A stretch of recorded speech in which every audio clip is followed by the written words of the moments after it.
Chimney करिए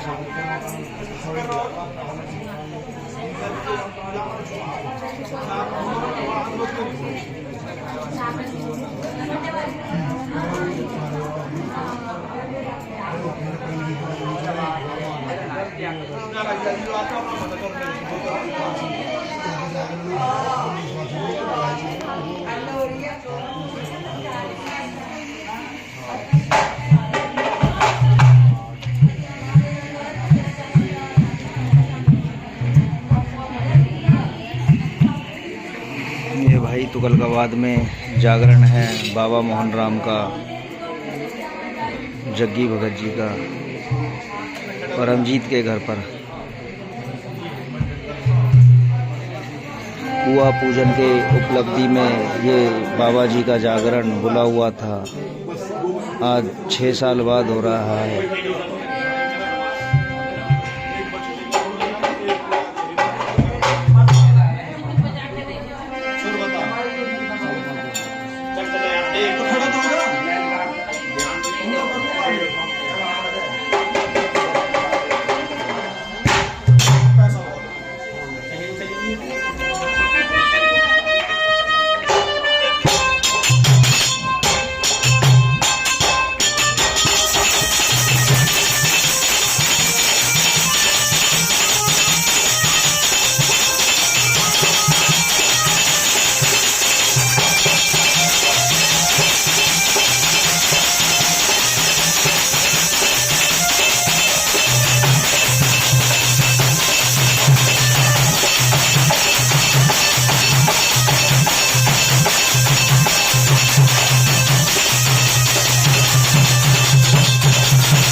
भैया बहन के बाल आ चुके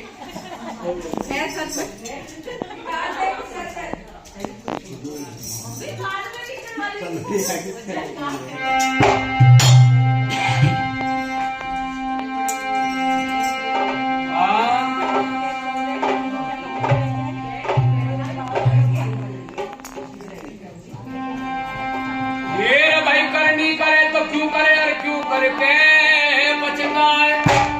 जब बोए पेड़ बबूल का तो भैया में का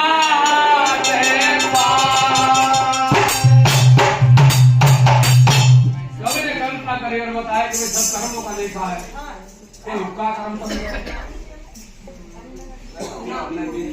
और बात सारी कर्म की कि जो जैसा कर्म करता है उसे ऐसा प्राप्त करना चल जाता है। ऐसा ही दूसरा क्या कल्पना करेगा बताया। हे मानव तुम कर्म करे जा और कर्म करे का फल मिल जाए। आज नहीं तो कल मिल जाए। हे मानव तुम कर्म करे जा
परमात्मा की भक्ति में लग गए। और ऐसे भी हैं जो अपने ग्रंथ को चला रहे हैं बढ़िया तरीके से। सब तरह का आदमी क्या बताया, जो बच्चे तू तेरे भाग्य के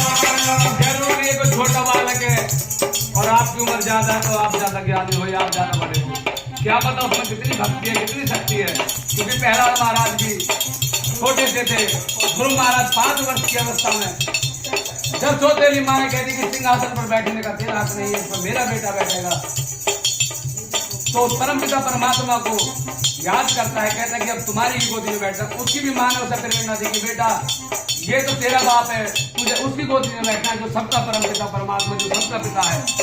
क्या बताया, कर्म से छोटा बड़ा कर्म कांड का मेल बताया, कर्म कांड का मेल बताया, कर्म से छोटा बड़ा कर्म कांड का मेल बताया, कर्म कांड का मेल बताया। विश्व कर्म प्रधान जगत में ऐसा वाक्य वेद में पाया, ऐसा वाक्य वेद में पाया। विश्व कर्म प्रधान जगत में ऐसा वाक्य वेद में पाया, ऐसा वाक्य वेद में पाया। परम से मानव नीच कहावे, परम से मानव नीच कहावे, परम से बुद्धि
क्या जानो, संत रविदास जी के बारे में जानो कोई? ना जानो बता। संत रविदास जी जाति से शूद्र, शूद्र समझो, जैसे वाल्मीकि हो गए या जो भी ऐसी जाति के।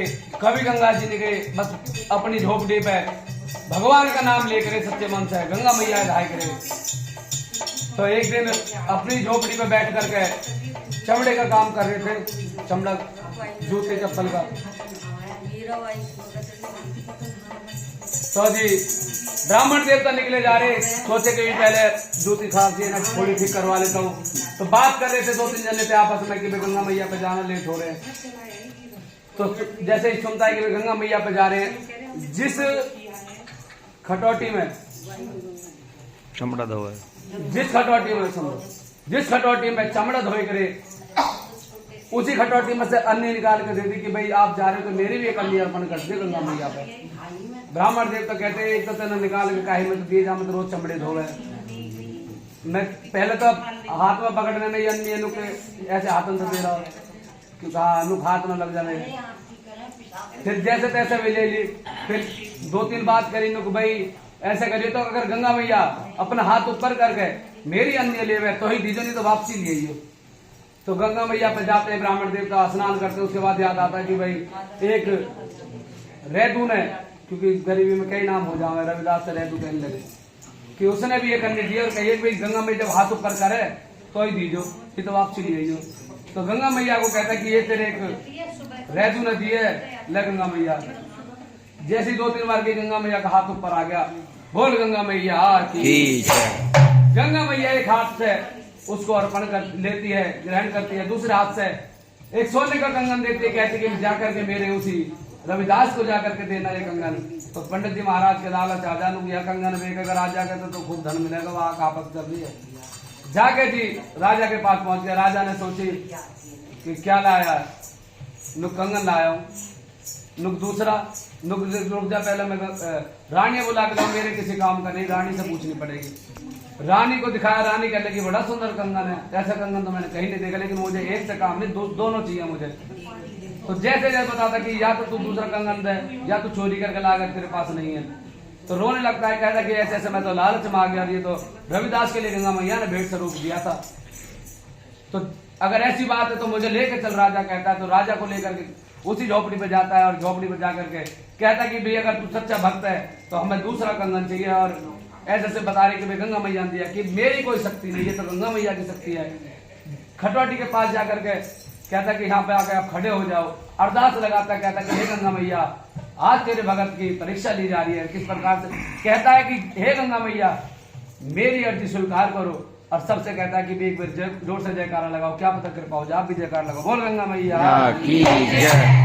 जैसे ही गंगा मैया का जयकारा लगाया कि भाई गंगा मैया की जय, तो तुरंत सोने के कंगन को लेकर के गंगा मैया का हाथ निकल के आता है खटौटी में से, जिसमें चमड़ा धोया। ऐसी कृपा होती है भगत भाई, जरूर ना कभी जाके ही तीरथ पे होगी, सत्य मन से घर बैठ के करो तो भी हो जाए। तो तभी से चलिए कि भाई मन चंगा तो खटौटी में गंगा, खटौटी में उसी खटौटी में जिसमें चमड़ा धोकर गंगा मैया प्रकट होगी। तो ऐसा कुछ भी हो सकता है, भक्ति अगर ढंग से करी जाए।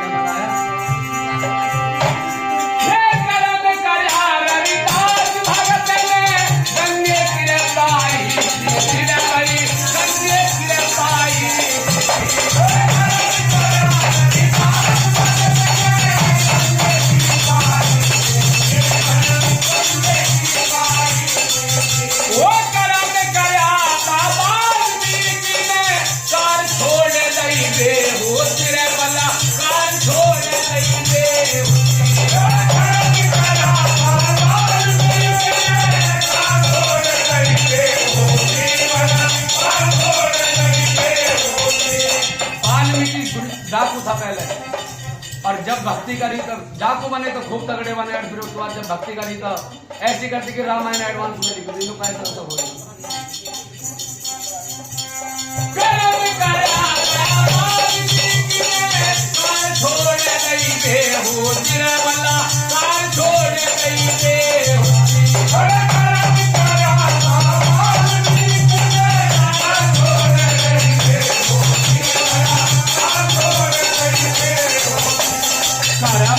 कुर्सी करम पे गद्दी हो,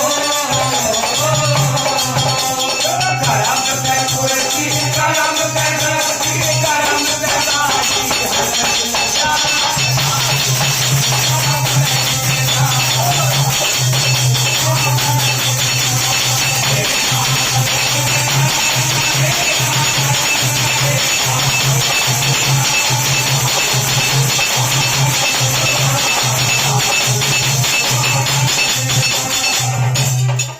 ये जो दुनिया भर का चिटवांग हो गए लोग भाई, गुरु बना लिए, धारण कर लिए, लेकिन किसी ने बताया कि पानी पिए छान के गुरु बना ले जान के।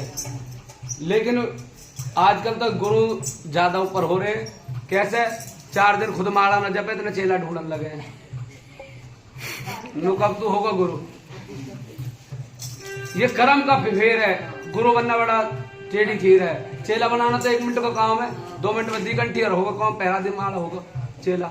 लेकिन पहले तो गुरु ही कह सकते रहेगा, जाना भी 4 दिन तो भगवान न जपो, और फिर वहां चेला बना लिया, चेला को तो वैसे ही बेटा का खोले को फिर क्या बताया, ये कर्म ते गुरु कर्म ते चेला, कर्म ते पूर्ण ज्ञान मिले रे भाई, कर्म ते पूर्ण ज्ञान मिले, कर्म ते गुरु कर्म ते चेला, कर्म ते पूर्ण ज्ञान मिले, कर्म ते पूर्ण ज्ञान मिले।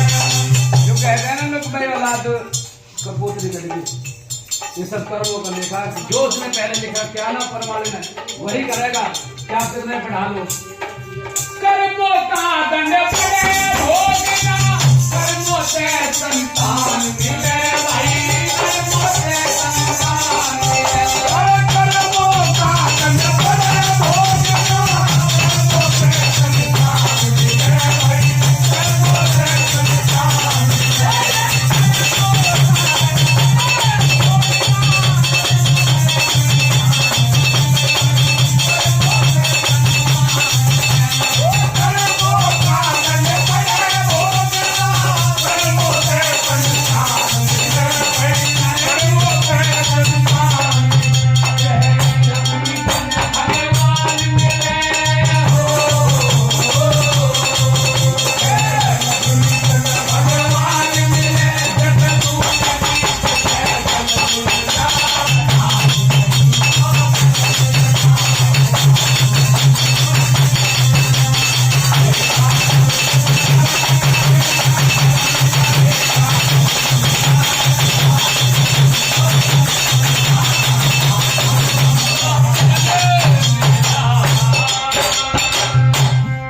सच्चे दरबार